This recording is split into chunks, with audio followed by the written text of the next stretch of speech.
recap the breaking news, our own Howard Fineman of Newsweek magazine reporting tonight that Senator Hillary Clinton will exit the Democratic race on Friday and endorse Senator Obama. He reports 8 Clinton supporters in the Senate, encouraged by Clinton advisors, called her en masse today and said she must go. This following NBC's Andrew Mitchell's report that 23 members of Congress convened by phone to tell Senator Clinton the same thing earlier today. As we continue to follow the breaking news, our fourth story, what does this mean about the vice presidency? Deal or no deal? After playing phone tag last night, the two senators bumped into each other in a hallway at the annual AIPAC conference today. The presumptive nominee telling reporters as he left that they spoke with each other, adding, quote, "We're going to be having a conversation in the coming weeks," and telling our own Brian Williams that he has no intention of picking a running mate immediately.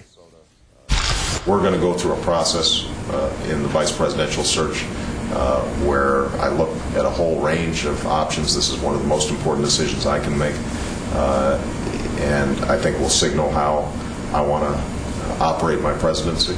And so we're not going to be rushed into it. I don't think Senator Clinton expects a quick decision, and I don't even know that she's necessarily interested in that.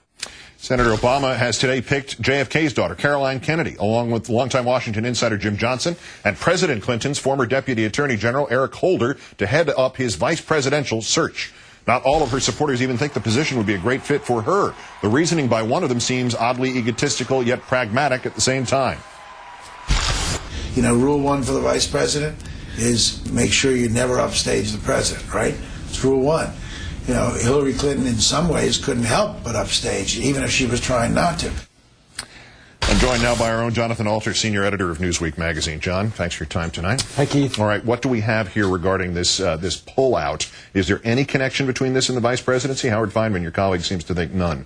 No, I don't think so. I think she just totally misread the mood on Capitol Hill. As one senior Democrat told me a couple of days ago, their anger, speaking of the Clintons, is clouding their judgment. She just didn't have a read on how little support she had among fellow Democrats who were very, very anxious for this thing to come to a close. Well, certainly support in terms of continuing the race after all the votes have been counted. The support for that would have been the equivalent of those who would have said, well, let's hold up the inaugural of George Bush in 2001. Sounds like a great idea in theory, but you'd never want to see it in fact. Yeah, you know, where it does connect to the vice presidency is that if you were trying to design the least likely way to get on the ticket, you would pursue Clinton's strategy. For instance, last night I saw Lanny Davis at Clinton's concession speech, and he said that she had neither supported nor opposed his passing a petition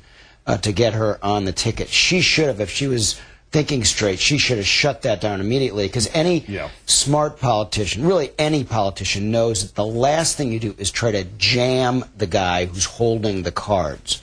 Well, and then that's the same thing Congresswoman Wasserman Schultz experienced when she was going to write the letter to Obama saying, apparently today, saying, on behalf of congressional supporters of Hillary Clinton, here's why she should be the VP. And she got totally mixed messages out of the Clinton campaign as to what to do next. If Hillary Clinton did not know where she stood relative to the presidential nomination, how could there be a correct answer to the question, what is she thinking about the vice presidential nomination? True?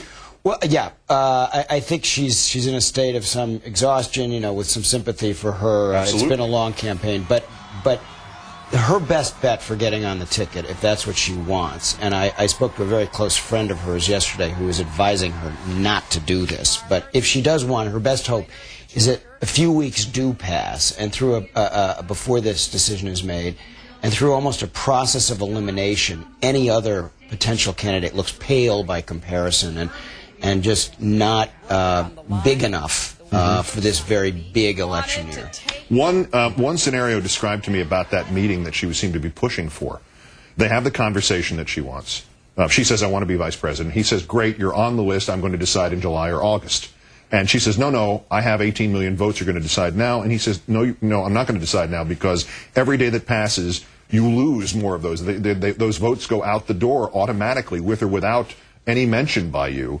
And the more you push for a spot, the more you look like you are not in connection to reality. You know, I don't think that she would push him to decide now, because that would just be too abrupt. But what she might do, conceivably, and this is very speculative, is push for a waiver on the vetting that the normal vetting process that takes place, and she might say, as she said repeatedly publicly, you know, I've been thoroughly vetted, I've been more vetted than anyone else. So she might say to him, look, don't have Jim Johnson and the lawyers vet us, and it's going to be a real test for him of his fortitude. And I do believe he will say, you know, Senator, with all due respect, everybody in this process will be vetted, and that might actually end her chances of being vice president at that point. Indeed. Well, we seem to have the first official quotation that fits into a confirmation of this from the Clinton campaign about the presidential candidacy. Howard Wolfson has told the Associated Press that Senator Clinton will be hosting an event in Washington on Friday to thank her supporters and express her support for Senator Obama and party unity. He did not use the word endorsement, but support for party unity and Senator Obama would seem to be right up against that term, endorsement. You're going to get the money shot of the two of them that we'll see again at the convention. Well, you think he'll be there, do you? I would imagine so. Johnathon Alter of Newsweek and MSNBC, as we continue to story chase here with Senator Clinton dropping out of the race. It seems almost unbelievable and now inevitable, according to all the reports that we have tonight. Thank you, John. Thanks, Keith.